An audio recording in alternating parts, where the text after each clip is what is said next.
Roy Lewis cleared the doorway and then spun as something in the darkness lunged at him. He fired, a double tap at the approaching center mass, but it kept coming. Before he could flinch away, the thing hit him in his outstretched Glock. It took Roy milliseconds to process what it was, and then revulsion coursed through him. A body bag, black plastic with a silver zipper, hanging from a chain. But something was wrong with it. The weight was off. Roy aimed his flashlight up at the ceiling, the tactical beam cutting through the ever-present dark of the house, and saw the rail system that had swung the bag into it. Pulleys and springs and a steel track, all automatic, probably triggered by a motion sensor. He reached out and gave the bag a tentative squeeze. Foam murmured. Not a real body. Just a goddamn Halloween prop. Roy chewed his inner cheek, heart hammering, realizing he'd wasted 2 valuable bullets on a dime store scare. Only 1 bullet left. Then he was out of ammo. Roy checked his watch. Not even 4 a.m. yet. Hours to go before dawn. Might as well be days. Breathe. Remember to breathe. He took in air through his nostrils, tried to let it out slowly. His hands were shaking and sweat was stinging his eyes despite the cool temperature. Roy holstered his sidearm and drew his K-bar knife from his belt sheath, clutching it to his chest. Okay. Stay calm. Find a place to hold. Someplace you can defend, where they can't sneak up behind you. A snort escaped his nose before Roy could stop it. All damn night he'd been searching for a safe place in this hell on Earth. But there were no safe places. Every room, every corridor in this damn house was lethal. Maybe if the others were still alive they could have protected each other, but that hadn't worked out, and Roy was pretty sure he was the only one left. He thought back to his military days before he became a cop. The Q course for Special Forces, the hardest training in the world, Desert Storm in Iraq. Then over a decade on the street, working his way up from beat cop to homicide detective. He was good, and his past had prepared him for a lot. But not this. Nothing could have prepared him for this. Roy sucked in another breath through clenched teeth. The air was musty, foul, like old running shoes mixed with body odor. Strong, noxious body odor that wasn't coming from Roy. He flinched. Roy knew that smell. Knew where it came from. That's when he heard it. Giggling. High-pitched. Almost childlike. But that's not a child. Oh no, Roy whispered. Not this again. Roy waited, hoping, praying it had been his imagination. The darkness remained silent. You're freaking out, man. Imagining shit. You need to keep it together if you want to. Not imagination. This was real. Real and coming somewhere in the unlit room. Somewhere close. Roy stumbled backward, his bladder constricting, and then fell as his foot stepped into a hole in the floor. He landed on his ass, strained to get his foot free, and the pain came hard and fast. Sharp points, stabbing through his pants into the flesh of his calf. A punji trap. The hole contained spikes, pointed at a downward angle, trapping his foot there. The harder he tried to pull away, the deeper the spikes dug into his leg. Roy swung his flashlight beam, locking onto the sound. The giggling man who had been stalking Roy through the house for the last 2 hours was standing only a few meters away. Roy could see him clearly now for the first time. He was tall, over 6 feet, wearing a black rubber gas mask that obscured his face. His chest was bare, covered in dried blood. All he wore was stained white underwear and combat boots. their laces untied. In the man's hand was a meat cleaver. Roy reacted viscerally, immediately trying to scramble away, the spikes digging further into his calf. He cried out in pain and stared at his stalker. The giggler didn't move closer.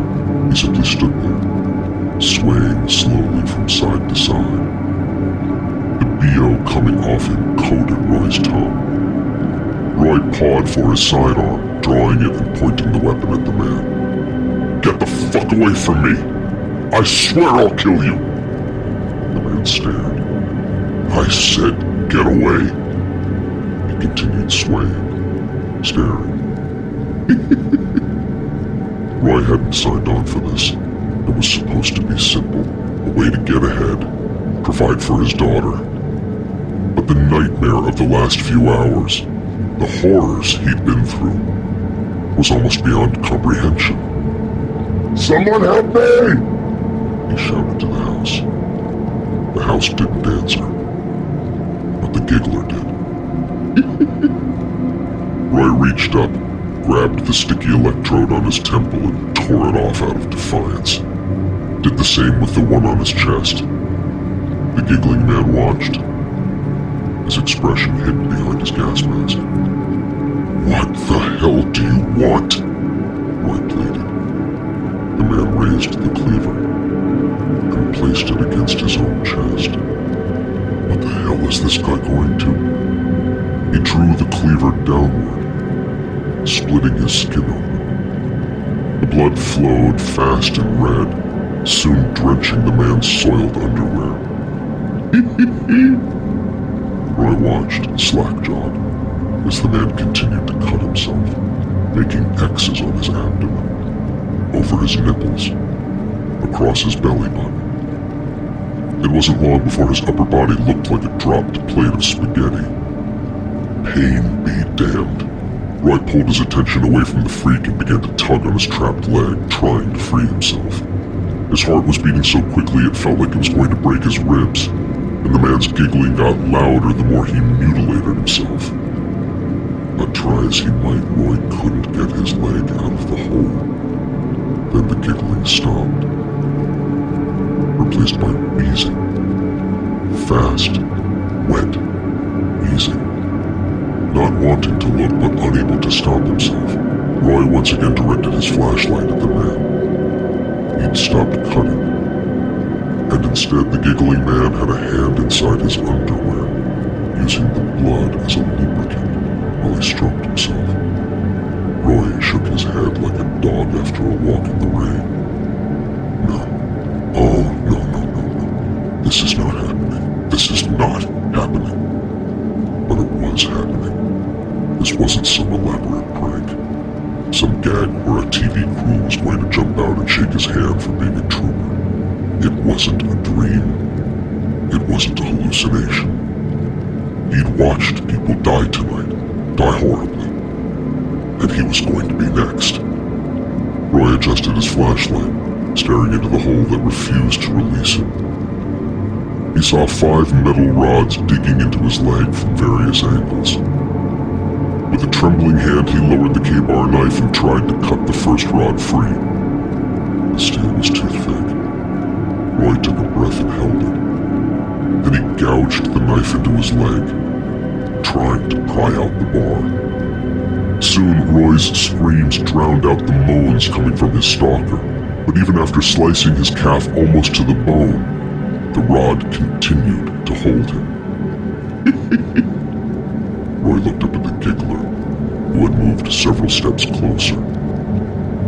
He'd apparently finished playing with himself, and was now rubbing his hand across his chest, digging his finger into the cuts, following their lengths over and over.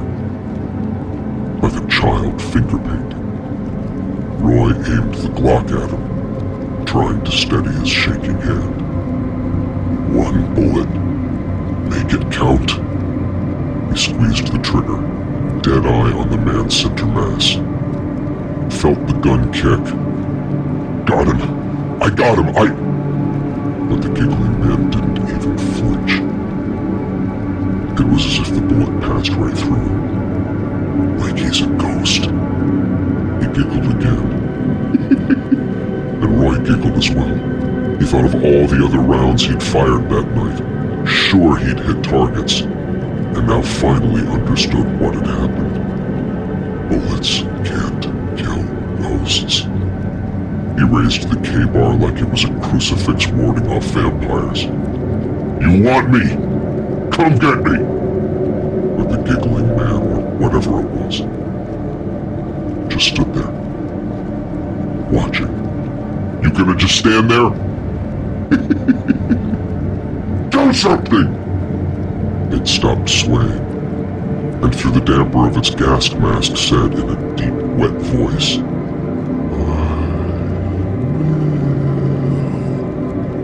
The throb in Roy's leg began to abide, replaced by a tingling numbness. His head began to cloud. Blood loss. Exhaustion. Roy closed his eyes. He knew if he passed out, things would only get worse.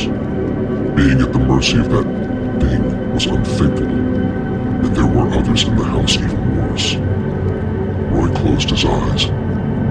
He thought about his ex-wife, their daughter. She only saw her daddy twice a month, due to his wife's overzealous lawyer. Now she'd never see him again. The image in Roy's head was fuzzy. Growing fuzzier. I'm sorry, he told his child, his eyes brimming with tears. Then the giggler pounced. 4 days later, Cleveland, Ohio. Mallory Dieter knew by his wife's breathing that she was also awake. He thought about reaching for her, holding her close, but she didn't like being touched while trying to sleep. It startled her, even made her yell sometimes. At 3 in the morning, even a whisper from Mal could make a dead jump. Mal understood this, intimately, because he felt exactly the same way. The bed was the best money could buy, the kind where each side could be adjusted for maximum comfort. No bed frame, so nothing could hide under it. Expensive pillows, some with goose down, some with memory foam. Sheets with a 400 thread count, a ceiling fan that provided a gentle breeze and calming white noise. But all that wasn't nearly enough. Mal shifted, slowly so he didn't scare her, letting Deb know they were both in the same boat. Need another Xanax? Deb whispered. I'll be up. I can watch you. Often the only way either got to sleep was when one offered to watch over the other. Gotta work early, but you can take one and I'll watch you. Deb turned, rolling against him, the weight of her body both reassuring and confining. She trusted him enough to hook her thigh over it, thigh missing the calf below the knee. Years ago, a fall while mountain climbing had taken Deb's legs, but that wasn't the fear that kept her awake. Mal knew it was something far worse, a fear he also shared, the Rushmore Inn. He resisted her touch, wanting to push her away, hating himself for the feeling. During the daytime, he couldn't get enough of touching her, holding her, caressing her. But nights were different. At night, he didn't want to be touched, held, or otherwise confined. He couldn't even use heavy blankets. It made him feel trapped, helpless, as if he were still tied to that table, and Mal shuddered. Nights were a bitch. You up for something else? Deb asked, trailing her fingernails down his belly to his boxer shorts. Mal closed his eyes, tried to live in the moment, tried to push away the past. But the only part of him the appraisal M seemed to relax was the part Deb was rubbing. Sorry, hon. The pill. Deb pulled her hand back. I could do you, he said, reaching for her. Maybe my body will get the hint. Mal moved his left hand down, stroked her. Deb didn't respond. Damn Xanax, Deb breathed. turns us into a couple of eunuchs. Mal stopped his efforts, stared at the ceiling fan. He sighed. Our lives would be perfect if we didn't have to sleep. I hear someone's working on a pill for that. I'm sick of pills, but sign me up for that one. He thought about having the nightlight discussion again. Mal found it damn near impossible to fall asleep with the 4 nightlights Deb had in the bedroom. They were practically bright enough to read a book by. The problem was Deb had panic attacks in the dark. Or maybe there was just a way to blame Deb for his insomnia because Mal hated the dark too. We can get up, Deb said. Play some rummy. They'd done that the previous 2 nights. But Mal knew Deb was as exhausted as he was, and with exhaustion came crankiness, frustration, misery. Yesterday they'd both gone to separate parts of the house because of some stupid fight over how to best shuffle cards. We need sleep, hon. You take another pill. At least one of us should get some rest. It's not rest with the pills, it's more like a coma. I hate them. So do I, but Mal didn't need to finish the sentence. They both knew how it ended. But I hate the nightmares more. They'd been to doctors, specialists, shrinks. Mal knew his wife shared his condition. PTSD, post-traumatic stress disorder. The newest research revealed brain chemistry actually changed in response to traumatic experience. And at the Rushmore Inn, Deb and Mal survived the most traumatic experience imaginable. We got a little sleep on Saturday, Deb said. Mal grunted. He didn't mention that during one of her night terrors, Deb's moans and cries kept waking him up, even though he'd taken several pills because of the weekend off. Maybe you are doing this wrong, Mal said. Maybe we need to take speed instead. His wife laughed, breaking some of the tension. Speed? Or some coke? Instead of sleeping, we party all night. I tried speed once when I was training to boost endurance. I finished a marathon, then cleaned the house top to bottom. It was awful. Mal smiled. Awful? We should both take some. Clean out that basement. Do you even know where to get amphetamines? I work for a newspaper. We newsies know all the lowlifes. So we should embrace our insomnia. That's your solution. It isn't a solution, hon, just a silly idea. Deb didn't respond right away. Then when she did, her voice was so sad it made Mal ache. There are no solutions. They laid there in silence, Mal unable to come up with a solution. Deb was correct. They were broken, both their bodies and their minds. And there didn't seem any way to fix them. That's when someone pounded on the door. The sound paralyzed Mal, adrenaline ripping through his body, making his heart seem ready to pop. But his arms and legs locked as surely as if they'd been bound there. He couldn't move, couldn't breathe. After the initial startle, his mind went haywire with possibilities. Who would be at the door at 3 a.m.? Had those terrible people from the Rushmore Inn finally found him? Had they come to finish the job? Unable to suck in any air, unable to turn his head, Mal's eyes flicked over to Deb and saw she was similarly frightened stiff. A second ticked by. Another. I've got to get up. I've got it. The pounding sound came again, even louder. A white-hot spike of adrenaline snapping Mal out of his catatonia. He immediately jerked upright in bed, reaching for his nightstand, for the 9mm inside the drawer. But in his fear and haste he reached with the wrong hand, the one missing above the wrist. He quickly switched, pulling out the gun as Deb clamored for her artificial legs, propped next to the wall. She squeaked out, "Do you think it's..." "Shh!" Holding his breath, Mal strained to hear more sounds. He wondered fleetingly if this was one of his frequent nightmares, but they always revolved around him being strapped to the table, watching those horrid videos. He was always at the Rushmore in his bad dreams. He'd never had a nightmare that took place in his house. This wasn't a dream. This was really happening. He quickly switched his thoughts to other, safer possibilities. A drunk neighbor, mistaking their house for his. Local teenagers pranking people by knocking on the door then running away. A relative, maybe his brother from Florida, dropping by unannounced. Police coming over to tell Mal he'd left the headlights on in the car parked in the driveway.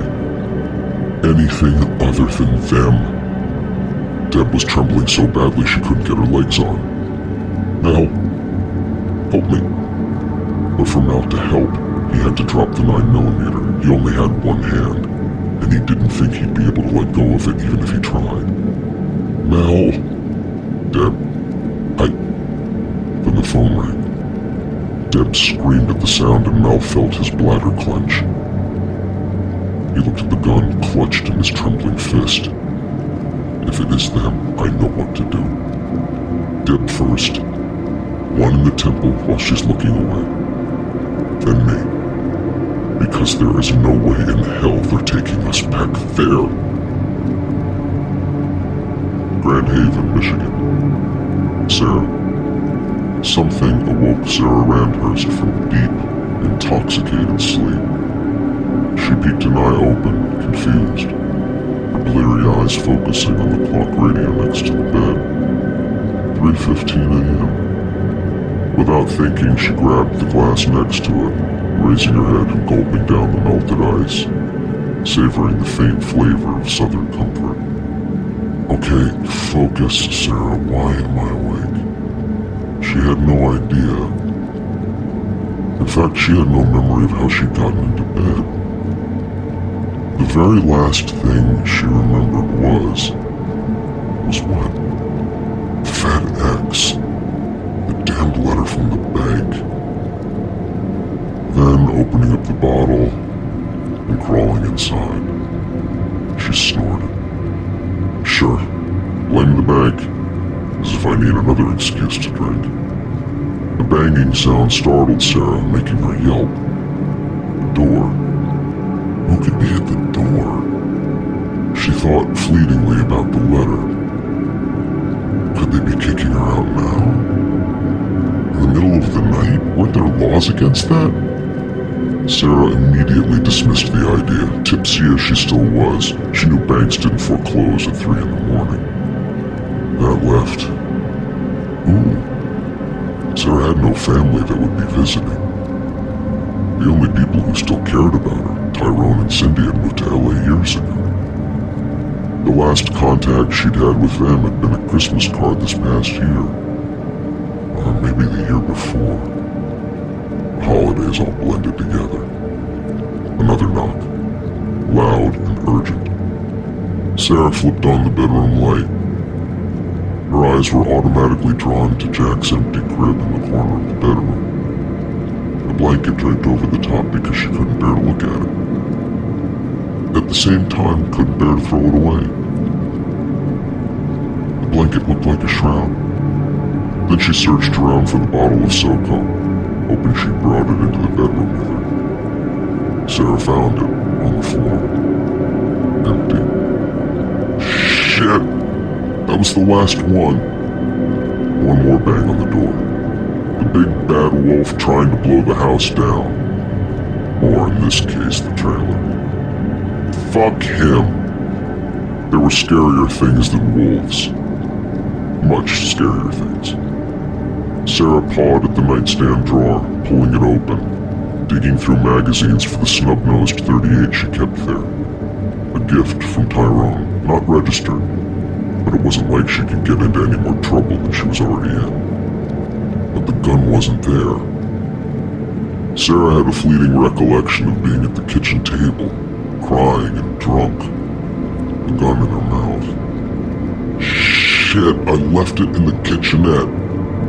Funny how she routinely contemplated suicide, yet now that her life might actually be threatened, she wanted the gun for protection.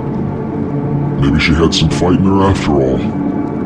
Sarah gripped the bottle by the neck, holding it like a club, and eased her feet out of bed. She stood up, wobbly, but a pro at walking under the influence. 2 steps and she was to the bedroom door. 2 more and she was next to the bathroom.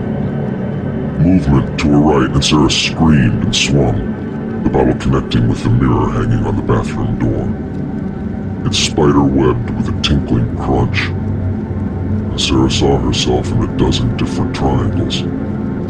Hair wild, eyes red, wearing a dirty sweatshirt crusted with old shrimp chow mein that she's apparently eaten while drunk. Once upon a time she'd been clean and pretty. Looking at herself now, Sarah guessed homeless shelters would turn her away for being too gross. Another knock, so close it felt like a full body blow. The SoCo bottle had survived the impact with the mirror, and she clutched the neck even tighter as she made her decision. There is no way in hell I'm answering that door. Instead, she backed away, turning in the other direction, heading for the phone on the wall.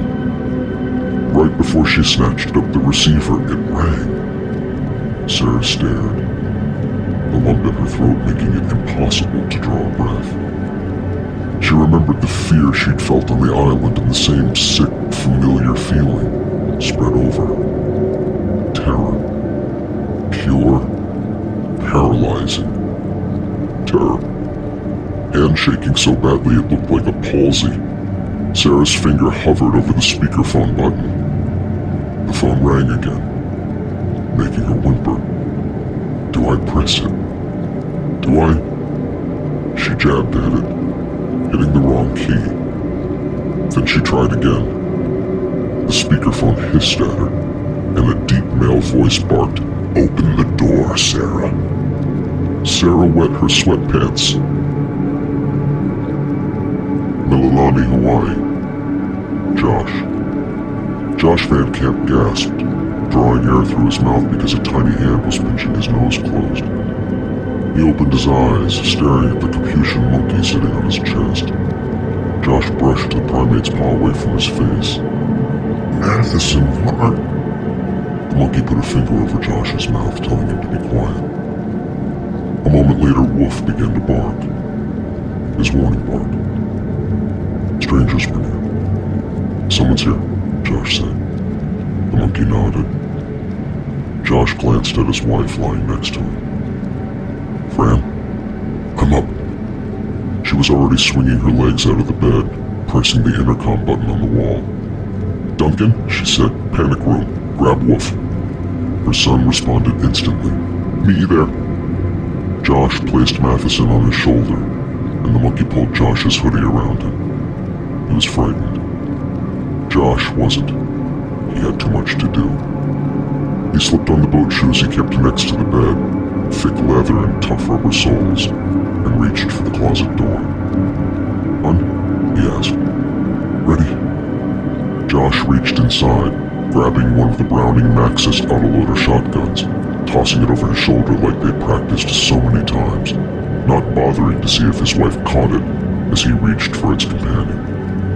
They walked the hallway in standard 2x2 cover formation, Josh favoring the left, Fran the right. The air conditioning kicked on, normal for nighttime in Hawaii. Other than that, the house was quiet. Still, Josh passed one of the burglar alarm panels, not bothering to punch in and access surveillance, confident the animal's senses were good reason enough to get into the panic room. Since they'd moved here 5 years previous, the monkey and dog had had far fewer false alarms than the $10,000 system they'd installed. If this turned out to be another, no harm in it. They were due for a late-night drill later in the week anyway. Depending on your past, one man's paranoia was another man's common sense. And after what the trio had lived through in Safe Haven, Wisconsin, Josh couldn't think of a single thing they'd done to keep themselves safe that qualified as paranoia. They reached the door and Josh stared at the fake light switch. In the up position, meaning Duncan was already inside. He swiveled the switch to the right and punched in the numeric code on the revealed keypad. The door latch snicked open, and Fran went down the stairs first, Josh locking and sealing the door behind him. tight as a bank vault. Basements were rare on the Big Island. Blasting through the solid rock was difficult and deemed foolhardy in light of the constant threat of storms. But Josh's basement had its own industrial sump pump that protected against flooding, run by its own generator that worked separate from the main grid. Josh followed Fran into the equipment room. Duncan was standing at the ready, a Glock 13 in his hand and pointed downward. He had the same angular features as Fran, same eyes, but he was growing into his masculinity, and had been letting the peach fuzz on his upper lip accumulate, even though they'd given him a Norelco for Christmas. Like his mother, his expression was hard, but without fear. Even though Josh was only a father by marriage, he beamed with pride at Duncan's resolve. The kid had gone through hell, and had come out the other side stronger. Woof, their fat beagle looked up at them, tongue out, tail wagging. Matheson hopped off of Josh's shoulder and sprang onto the dog's back, like a miniature jockey. Duncan already had the monitors live, and the perimeter sensors had switched on camera too. The front porch. They watched as two men in suits knocked on the door. Caucasian, mid-30s, ties and sport coats too formal for the humidity. "They're holding," Fran said, touching the screen, tapping the weapon bulges in their jackets. Josh studied their footwear, combat boots, incongruous to the tailored suits. "Military?" Duncan asked. Their haircuts certainly were, which wasn't a good omen. "Smart guess. Or maybe they're private, or..." Josh almost added something else, but he knew there was no need. His family was already thinking. He hit the camera's microphone switch. The equipment room filled with the loud mating call of the cookie tree frog, which sounded a lot like digital beeping. Beneath that cacophony, katydids and crickets, and the far-off screech and hoot of a barn owl. "What next?" Duncan asked. A fair question. In all their drills, they'd never prepared for someone knocking at the door at 3 a.m. "Now I press a button," Josh said. "Open up the trap door that sends them into the alligator pit." Duncan stared at Josh, his teenaged face confused. He rolled his eyes when he realized his stepfather was kidding. Again, Josh felt a stab of pride. Duncan could have been freaking out, but he understood how safe they were in the panic room. If needed, they could stay down there for a week. They had food and water, bunk beds, toilet, a TV, and a computer. When they'd first built the room, they'd slept down there as a family for several nights, making a party out of it so Duncan got used to the space. Popcorn and staying up late, watching movies and playing video games. A safe area. Not a scary one. But his son's question was on the money. If they'd been under attack, a highly conceivable possibility considering their past, the next step would be to call the police, followed by the feds. If that didn't produce the desired results, the media was next. So far, the Van Camps had lived up to their part of the deal and kept silent. If threatened, Josh had memorized all the numbers for all the major news outlets on the Big Island. He could burn several key people if forced to. Josh didn't want it to come to that. He and Fran had talked long and hard about bringing down those responsible for the genocide at Safe Haven. But in the end, they opted to stay quiet for Duncan's sake. If they told the press what they knew, there would be reprisals. He stared at the two men in the mine. Is that what this was? A team sent to silence them? If so, why were they knocking on the front door? Why not an entire commando team? Or an airstrike to take out the whole house? None of the other monitors were live, meaning the proximity cameras hadn't been trimmed. Josh fired them up anyway to take a look. No armed killers on the property. No one at all. Just the two guys on the front porch. "I guess we asked them what they want," Fran said. Josh looked at his wife. saw that strength in her eyes he admired so much. Someone else might have been hysterical at this point, crying or catatonic or ranting in fear, and he wouldn't have blamed her if she reacted that way. But Fran was a rock, in many ways stronger than he was, and the love he felt for her right then gave him strength as well. Josh hit the intercom button. Pittsburgh, Pennsylvania. Frank. Dr. Frank Belgium yawned, needing sleep. He was grading an assignment, trying to figure out how this student had gotten into advanced biology. The paper had something to do with the ozone layer and photosynthesis, but the experiment made no sense and the conclusions were unfounded and in several cases, outright fabrication. Belgium took one of the student's paragraphs and typed it verbatim into Google. After checking the results, he tried several more times with other sections. Dumb, dumb, dumb. The student had plagiarized published experiments. And to disguise his cheating, he'd mixed and matched several different papers without any apparent logic or reason. Belgium printed the Google file, stapled the pages to the paper, and wrote F on the top along with, "Scientists cite their sources. They also try to make sense." He was about to move on to the next paper, but stopped himself and added, "How did you get into advanced biology?" It was a fair question. But as he stared at his handwritten words, Belgium wondered, and how did I wind up teaching advanced biology? A combination of bad decisions and bad luck. But it was better than many alternatives. Something Frank knew all about. And being a biology professor at a state college still allowed him to do some genetic research, not nearly on the same level as he used to, but enough to keep his mind active and hands nimble. He frowned at the title of the next paper, Plants' Reactions to Household Chemicals, and was ready to delve in when someone knocked at the door. Oh, Jesus, he's found me. Belgium thought about the gun he'd always meant to buy, one he'd use to shoot himself if the past ever came calling. But he'd been afraid to buy the gun. Just as well, because as frightened as he was right now, he'd be just as afraid to use it on himself. It had been a while since he'd had to confront this particular fear. There had been nightmares, of course, plenty of them since leaving Subway. He hadn't spoken with his friends, Son and Andy, since their wedding last March, and those were the only people he could talk to about their shared, terrifying experience. Because if he did mention it to anyone else, he'd be shot for treason. Maybe that was the solution. If evil was at the door, Belgium could call the newspapers, spill everything, and then the US government would kill him. But the government was inefficient, bordering on inept, and would probably take days or weeks to get the job done. In the meantime, he'd be going through all sorts of unimaginable hell. Which made Belgium wonder for the umpteenth time why he hadn't ever manned up and just bought a damn gun. Dr. Belgium!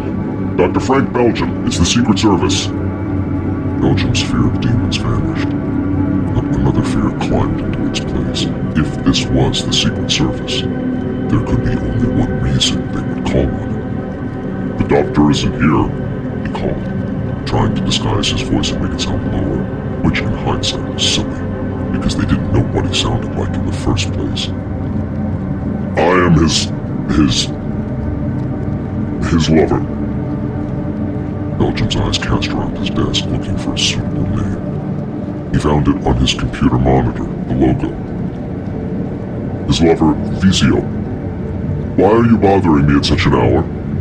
If you don't open the door, Doctor, we will break in." Belgium shuddered. He didn't want to go anywhere with the Secret Service because it wouldn't be anywhere pleasant.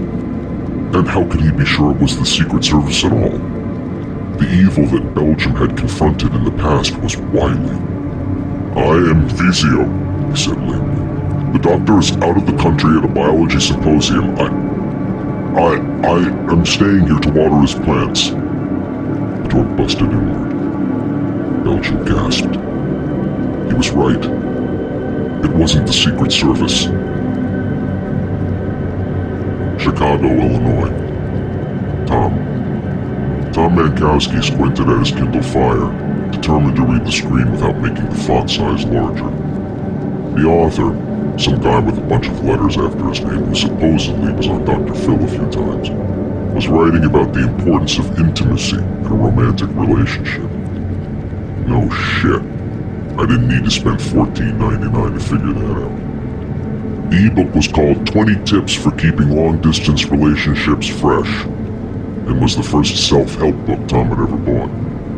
The price surprised him. He thought ebooks should be much cheaper than that, but the topic was important enough to warrant the purchase. Unfortunately, the content so far had been less than revelatory. Call and text often? Check. Send gifts? Check. Phone sex? They'd actually taken it one step further and used video chat on Skype. Visit when possible.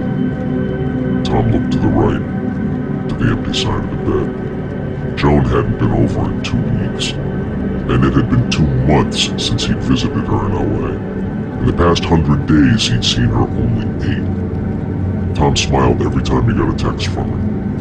It warmed his heart when Joan FedExed a screener DVD of some film she produced. And the sight of her in a skimpy negligee, doing her best to talk dirty to him on his computer screen, constantly breaking character and giggling.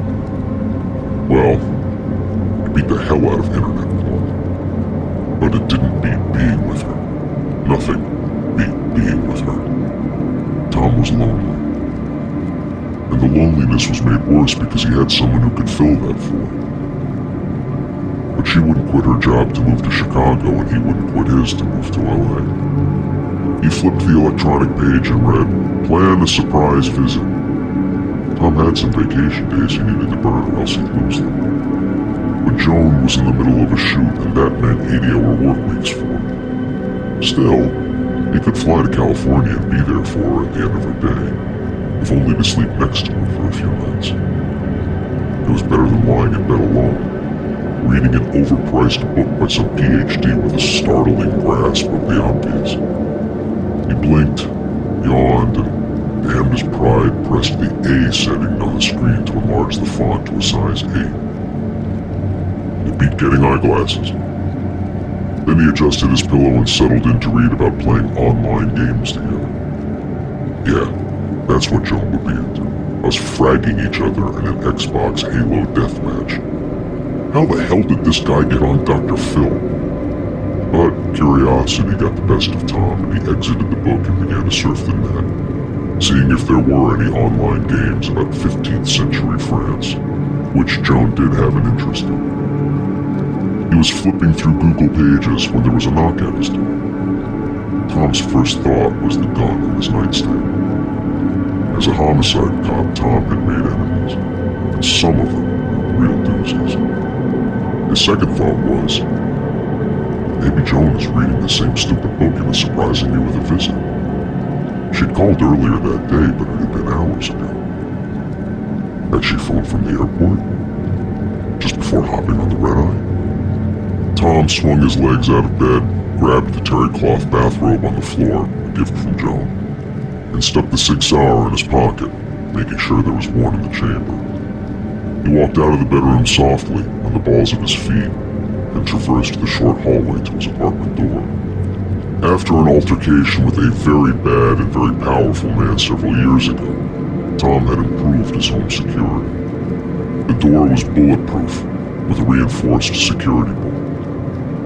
It was the same setup he'd installed at Joan's house, and nothing short of a charging rhino could get through it. Tom took a peek through the peephole and saw 2 men in dark suits standing in the hallway. Caucasian, 30s, blank expressions. He noted how their jackets bulged, indicating they were carrying. He palmed his cig and said, "Yeah?" The man on the right said, "FBI." They both held up badges and ID cards.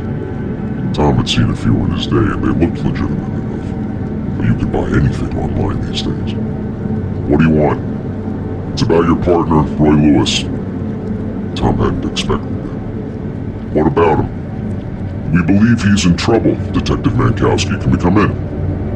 Tom didn't like it. It was 2 a.m., a highly abnormal time for the Phoebes to drop in.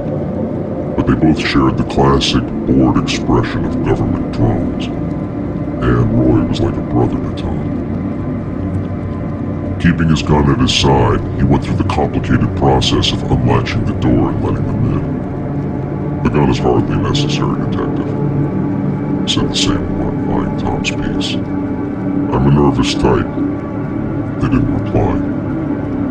Tom stepped aside and allowed them into his apartment. He noticed 2 things immediately. First was their footwear. Rather than the expected floor shimes or equivalent, these men had heavy boots on, with thick rubber soles, suitable for combat. The second was their scent. It was odd, sort of a musk combined with something medicinal. Nothing that came from the bottle, and unlike any body odor Tom had ever smelled. Neither offensive or appealing, but certainly unusual. He followed the men into the living room where they turned to face him. No one made any move to sit on the sofa or easy chair, and Tom didn't offer them any of the cold coffee still in the pot on the kitchen counter. He waited for them to speak first, an old cop trick. After a few seconds of silence, they did. "We understand you and Detective Lewis were invited to an unusual gathering last weekend." Tom remembered the invitation, which had arrived via FedEx at work. "Some sort of game show thing," Tom said. "Win $1 million or something like that. Did you discuss it with your partner?" Tom hadn't, at least not in depth. He and Roy had each gotten identical invitations, but they'd been working a gang hit, interrogating 7 members of the Latin Kings over a period of 4 days, and he'd forgotten about the FedEx 10 seconds after it arrived. After making the arrest, Roy had taken leave, mentioning he might check the invite out. As far as Tom could recall, it was for some stupid reality show contest. Tom didn't need the money, and he certainly didn't want the fame. He preferred to keep to himself.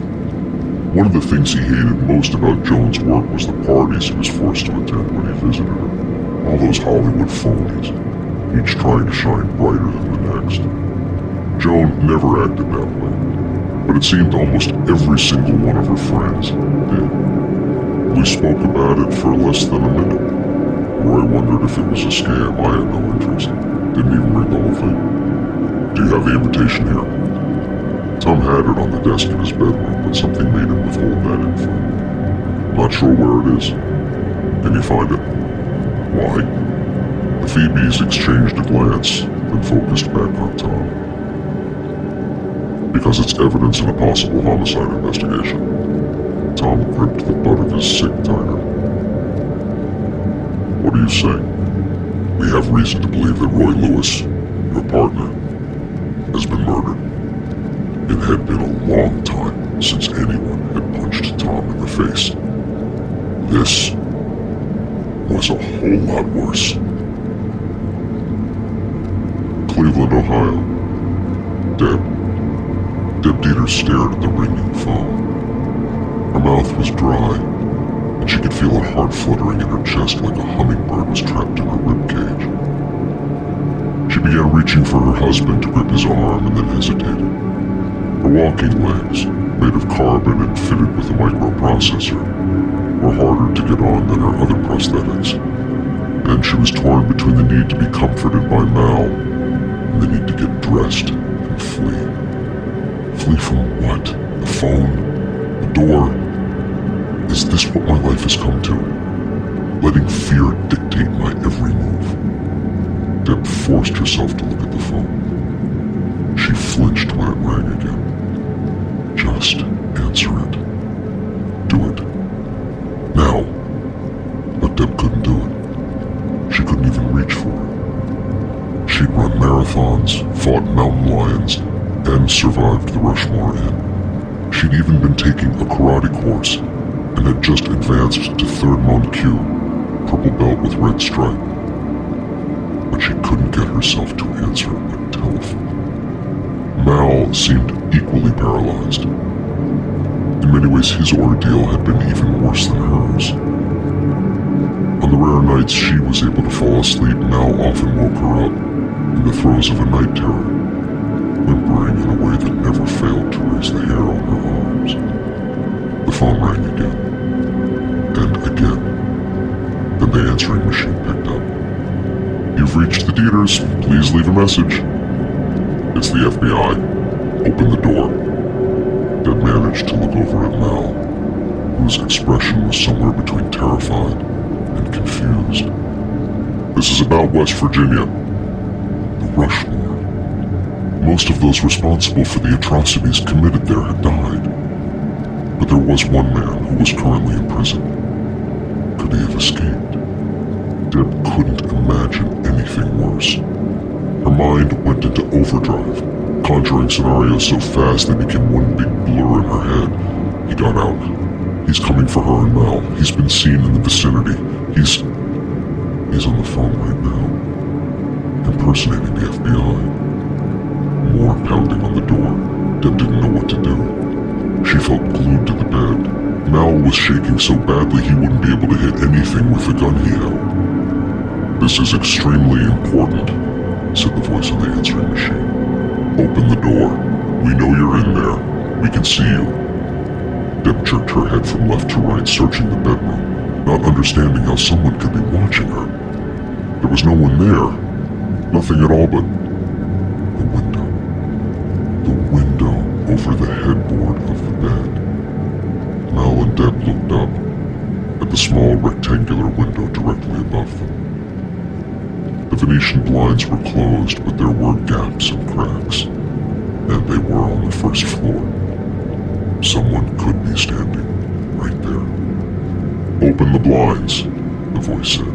"I'm holding up my badge." But what if he wasn't holding a badge? What if it was the escaped psycho and he was holding a brick, or a crowbar, or a... Someone rapped lightly on the window. Deb screamed.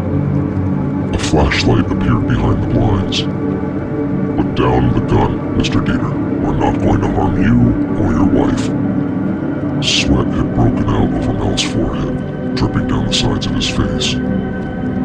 He stared at his wife, and she sensed him fighting to be brave. Gun still in his hand, Mal slowly reached for the cord to the blinds, and he yanked them open. Standing there was a man. Not the psycho they remembered, but a tall man in a suit, holding a cell phone in one hand, the flashlight in the other, pointing at his own face. "I'm going to take out my badge," he said, and his words on the machine weren't quite synced to his lips due to the satellite delay. "We're here to help you." Deb watched, transfixed, as he slowly reached into his pocket and took out an official-looking FBI badge and ID. Trembling, she reached for the phone and picked it up. "Help us with what?" she managed, teeth chattering. The man smiled, but it was hollow and emotionless. "Open the door and let us in, and we'll tell you." Grand Haven, Michigan. "Sarah, what do you want?" she said into the phone, her voice so soft she could barely hear it. "It's the FBI. We're here to help you get your son back." Sarah blinked, then shook the cobwebs from her head. The fear she'd been feeling was replaced with something else. Something she hadn't experienced in so long she'd forgotten what it felt like. "Hope. Jack?" she croaked. "Yes, Jack. Open the door, and we can talk about it." Give me a minute." The fear came back, and her mind twisted in two. To have her child again would be a miracle. It would quite literally save her life. But there was also a chance this was a trick. Sarah knew there were bad people in the world. She'd had to endure some of the worst that humanity had to offer. This call could be connected to all the bad things from her past, or it could be some new predator, looking for an opportunity. As she considered her options, Sarah quickly changed out of her soiled sweatpants, tossing them into the shower and shimmying into some jeans. Then she went into her kitchenette seeking the gun. She found it on the floor next to an old pizza box and peered through the curtains at the entrance to her trailer. Two men in suits.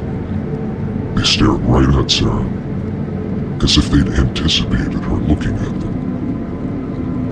Both held gold badges.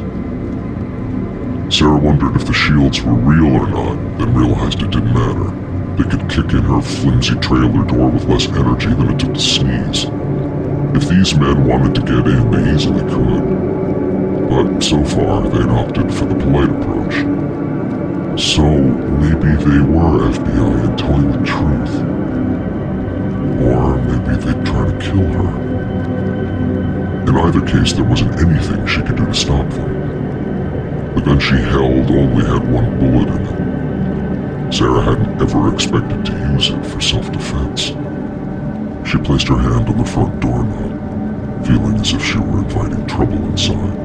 But the reality was, no matter what they could do to her, it couldn't be worse than what had already been done. Sarah unlocked it and opened the door. "Can we come in?" Sarah nodded, stepping aside. She gestured to her cheap dinette set, one of the chairs wobbly. The cool, fresh air from outside made her realize how sour the smell was in her trailer. And she caught an acrid stench similar to spoiled milk. The men came in and stood there, seemingly oblivious to the mess around them. And a mess it was. Dishes piled high in the sink, fast food wrappers strewn about, a garbage can filled to overflowing, a single strip of flypaper hanging from the overhead light, speckled with dozens of the dead. But Sarah didn't care what they thought of the mess or if they judged her. She just wanted to know if they were speaking the truth about Jack. Neither man made a move to sit down. They were taller than they seemed to be when standing outside. Beefier, too. More like pro wrestlers than FBI guys. "So, you're in." She forced herself to talk slowly, deliberately. "What do you want? We know what happened on Rock Island." Sarah may have flinched at that, but she still had enough liquor in her system to mask her reaction. Rock Island, which she thought of as Plincer's Island, was the cause for her current situation. "You went through a lot," he continued, his eyes and expression were blank. "But you survived. It must have been quite an ordeal." Sarah wasn't going to get into a conversation about the past, especially about what happened on that island. "What about Jack? The government has a proposition for you. We want to help." A sneer formed on her lips before she could stop it. "The government? They're the ones who took my baby," the agent continued. Safar's partner hadn't spoken. Child Protective Services took Jack. You were caught doing 60 miles an hour in a 30-mile zone, and he wasn't in the car seat. I left the car seat in the house. You blew a 1.8. Sarah considered responding, but the fight had long been beaten out of her. Yes, she was a drunk. After Plincer's Island, alcohol was the only thing that drowned out the nightmares. She came away from it scared and broke. And the DUI had been the final nail in her coffin of failure. Sarah had to sell the house to pay for her legal fees, and still spend 6 months in jail for reckless endangerment. When she got out, and was unable to get Jack back from the foster home the state had stuck him in. She was a single parent with a criminal record, no means of employment, and many, including the judge, were dubious of her role in the Rock Island massacre.